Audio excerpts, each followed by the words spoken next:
नमस्कार,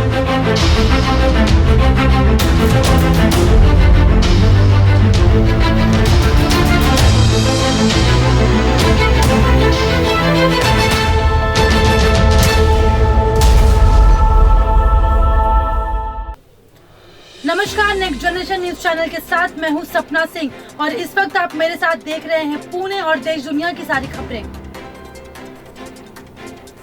social distancing के नियमों को तोड़कर गणेश दर्शन के लिए सड़कों पर उतरे नागरिक।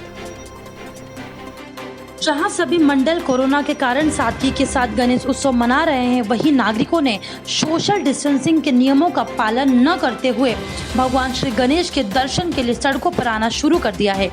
गणेश मंडल प्रशासन के निर्देशों के अनुसार धार्मिक समारोह में भीड़ के बिना एक सरल तरीके से गणेश उत्सव मना रहे हैं, लेकिन गौरी के विसर्जन के बाद लोग गणपति को देखने के लिए बाहर जा रहे हैं। पुलिस उपायुक्त स्वप्ना गौरे ने कहा, गणेश मंडल पहले ही घोषणा कर चुका है कि वे भक्तों को मुख्य मंडप या मंदिर में प्रवेश नहीं करने देंगे, लेकिन नागरिक मंडप के बाहर इंतजार कर रहे हैं। मंडल कार्यकर्ताओं को अब इन्हें समझाना होगा। कोरोना का प्रकोप नागरिकों से अपने घरों को छोड़ने से बचने का आग्रह किया जाता है। यदि नागरिक अभी भी बाहर हैं, तो वो कहीं न कहीं कोरोना के प्रकोप का कारण बनेंगे। पुणे में भक्तों का अगले वर्ष अधिक उत्साह के साथ गणपति बप्पा के स्वागत का संकल्प। भक्तों ने गुरुवार को गौरी और गणपति को विदाई दी। कोरोना संक्रमण की पृष्ठभूमि के खिलाफ बहुत आसानी से डूब गया। भक्तों ने भी अगले साल अधिक उत्साह के साथ बप्पा और गौरी का स्वागत करने का फैसला किया है, जिससे वर्तमान कोरोना संकट दूर हो गया। गौरी मंगलवार को सुनहरे और मोती भरे कदमों के साथ घर आई। उन्होंने कहा कि गौरी का बड़े उत्साह से स्वागत किया गया था। बुधवार को गौरी का गर्मजोशी से स्वागत किया गया। गुरुवार को उन्हें और गणपति बप्पा को विदाई दी गई। गणेश उत्सव और गौरी पूजन हर साल बड़े उत्साह के साथ मनाया जाता है। इस अवसर पर पड़ोसियों और रिश्तेदारों को दर्शन के लिए आमंत्रित किया जाता है। इसके अलावा महिलाओं के हल्दी कुमकुम कार्यक्रम आयोजित किए जाते हैं। गौरी गणपति उत्सव बहुत ही खुश और उत्सव भरे माहौल में मनाया जाता है। हालांकि इस साल त्योहार को कोरोना की पृष्ठभूमि के खिलाफ बहुत ही सरलता से मनाया गया। यह समारोह यथासंभव कम लोगों की उपस्थिति में मनाया गया। गौरी घर की परंपरा में डूबी हुई थी। राज्य में बारिश फिर से सक्रिय होने की संभावना। राज्य में पिछले सप्ताह से बारिश का सिलसिला शुरू हो गया है। मौसम विभाग ने अगले 2 दिनों में मध्य महाराष्ट्र और मराठवाड़ा में कोंकण, विदर्भ और विरल स्थानों पर भारी बारिश की आशंका जताई है। राज्य में एक सप्ताह तक भारी बारिश हुई थी। हालांकि झारखंड में और उसके आसपास कम दबाव की बेल्ट के साथ साथ चक्रीय परिस्थितियां भी चल रही हैं, इसलिए मध्य प्रदेश और विदर्भ में भारी बारिश की चेतावनी दी गई है। इसके अलावा अरब सागर में भाप से चलने वाली हवाएं बनी हैं। अगले 2 दिनों तक पूर्वोत्तर भारत में हवाएं चलेंगी। इसके कारण कोंकण और मध्य महाराष्ट्र में घाटों पर मूसलाधार बारिश की चेतावनी दी गई है। सुप्रीम कोर्ट ने यूजीसी के सर्कुलर को रखा बरकरार, बिना परीक्षा के प्रमोट नहीं होंगे विद्यार्थी।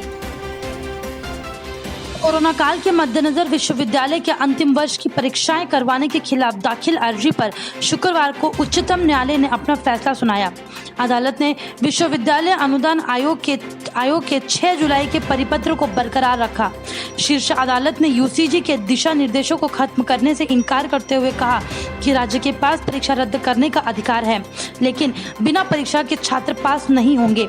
अदालत ने कहा कि आपदा प्रबंधन अधिनियम के तहत राज्य महामारी को देखते हुए परीक्षाएं स्थगित कर सकते हैं और अगली तारीख तय करने के लिए यूजीसी से सलाह ली जा सकती है। अदालत ने कहा कि राज्यों को छात्रों को प्रमोट करने के लिए परीक्षाएं आयोजित करनी चाहिए। इस मामले में छात्रों की तरफ से अदालत में वकील आलोक श्रीवास्तव पेश हुए हैं। शोधकर्ताओं में पाया गया है कि कोरोना के किसी भी मरीज में सिर्फ 50 दिन तक ही रहती है antibody. J group of hospitals ने अपने यहाँ कोरोना के संक्रमित मरीजों को लेकर एक शोध जारी किया है। शोध का मानना है कि किसी मरीज के शरीर में एंटीबॉडी 50 दिन से ज्यादा नहीं रहती है। शोध के मुख्य लेखक डॉक्टर निशांत कुमार का कहना है कि हमने जीटी और सेंट जॉर्ज हॉस्पिटल के 801 स्वास्थ्य कर्मियों का अध्ययन किया, जिसमें 28 लोग कोरोना पॉजिटिव निकले। इन 801 स्वास्थ्य कर्मियों का RT-PCR की मदद से कोरोना का टेस्ट किया गया। जिसमें 28 लोग कोरोना पॉजिटिव निकले। जून में जब इन स्वास्थ्य कर्मियों का सीरो सर्वे किया गया था तो इन 28 मरीजों के शरीर में एंटीबॉडी नहीं मिली। ये सूचना शोध के प्री प्रिंट के मुताबिक है। सितंबर में इसे international journal of community medicine और पब्लिक हेल्थ में छापा जाएगा। डॉक्टर कुमार ने बताया कि इसके अलावा जे अस्पताल सीरो सर्वे में 3 हफ्ते और 5 हफ्ते पहले 34 और मरीज कोविड-19 से संक्रमित निकले। 3 हफ्ते वाले समूह में 90% मरीजों में एंटीबॉडी थी और 5 हफ्ते वाले समूह में 48.5% मरीजों में एंटीबॉडी थी। जेईई और एनईईटी परीक्षाओं के खिलाफ सड़कों पर उतरी कांग्रेस। कोरोना महामारी के दौरान नीट और जेईई परीक्षा को लेकर कांग्रेस ने सरकार के खिलाफ मोर्चा खोल दिया है। कांग्रेस शुक्रवार को परीक्षा स्थगित करने की मांग को लेकर देशव्यापी प्रदर्शन कर रही है। राज्य और जिला मुख्यालयों पर केंद्र सरकार के कार्यालयों के सामने युवा कांग्रेस ने विरोध प्रदर्शन शुरू कर दिया है। साथ ही सोशल मीडिया पर भी परीक्षाओं को टालने की अपील की जा रही है। नीट और जेईई परीक्षा के विरोध में ऑनलाइन अभियान भी चलाया जा रहा है। सोशल मीडिया पर आज यानी 28 तारीख को ही कांग्रेस की ओर से राष्ट्रव्यापी ऑनलाइन अभियान speak up for student safety शुरू किया गया है। कर्नाटक के बेंगलुरु में कोरोना वायरस महामारी के दौरान नीट और जेईई की परीक्षा को स्थगित करने और 6 महीनों के लिए सेमेस्टर फीस को माफ करने की मांग को लेकर एनएसयूआई भूख हड़ताल कर रहे हैं। भारतीय रेलवे में निकली 10वीं पास के लिए बम्पर नौकरियां। नौकरी की तलाश कर रहे 10वीं पास छात्रों के लिए अच्छा मौका है। दरअसल दक्षिण पूर्व मध्य रेलवे ने अप्रेंटिस के पद पर भर्तियां निकाली हैं। भारतीय रेलवे ने 432 पदों के लिए आवेदन मांगे हैं।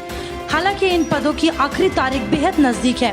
विभाग ने अप्लाई करने की आखिरी तारीख 30 अगस्त 2020 रखी है। उम्मीदवार आवेदन करने के लिए ऑफिशियल वेबसाइट apprenticeship.government.in पर जाकर आप आवेदन कर सकते हैं।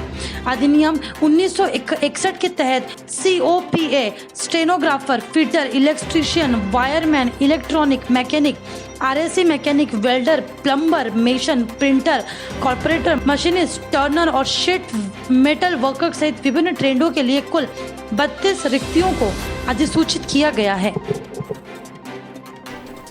वैज्ञानिकों की चिंता, टीका आने के बाद भी जीवन पहले जैसा होना मुश्किल।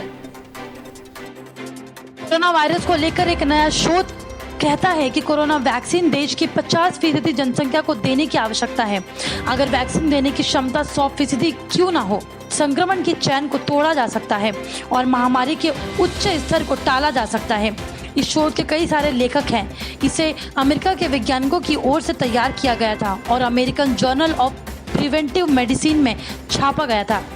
इस शोध में कहा गया है डिजीज प्रिवेंशन पॉलिसी को तैयार करने के लिए किसी वैक्सीन की कवरेज और उसकी क्षमता 2 महत्वपूर्ण घटक है। वैक्सीन कवरेज का मतलब होता है कि जनसंख्या में कितने प्रतिशत लोगों को वैक्सीन दी गई है और वैक्सीन क्षमता का अर्थ है कि अनवैक्सीनेटेड ग्रुप की तुलना में वैक्सीनेटेड समूह में वैक्सीन के प्रभाव में बीमारी में कितनी प्रतिशत तक कमी आ रही है। कई देशों में कोरोना वैक्सीन को लेकर तेजी से काम चल रहा है ताकि पहले की तरह दुनिया को चलाया जा सके। डीआरडीओ गेस्ट हाउस पहुंची रिया चक्रवर्ती, सीबीआई कर रही है पूछताछ। अभिनेता सुशांत सिंह राजपूत मौत मामले में सीबीआई की जांच का आज 8वां दिन है। इस केस में तमाम आरोपियों से लगातार पूछताछ हो रही है। इस क्रम में शुक्रवार को जांच में शामिल होने के लिए अभिनेत्री रिया चक्रवर्ती अपने भाई के साथ डीआरडीओ के गेस्ट हाउस पे पहुंच चुकी हैं। गेस्ट हाउस के बाहर मीडिया का भारी जमावड़ा देखा जा रहा है। जानकारी के मुताबिक गेस्ट हाउस में पहले से ही सिद्धार्थ पिठानी, कुक नीरज और सैमुअल मिरांडा मौजूद है। ये सभी लोग 14 जून को उस घटना के मुख्य गवाह हैं।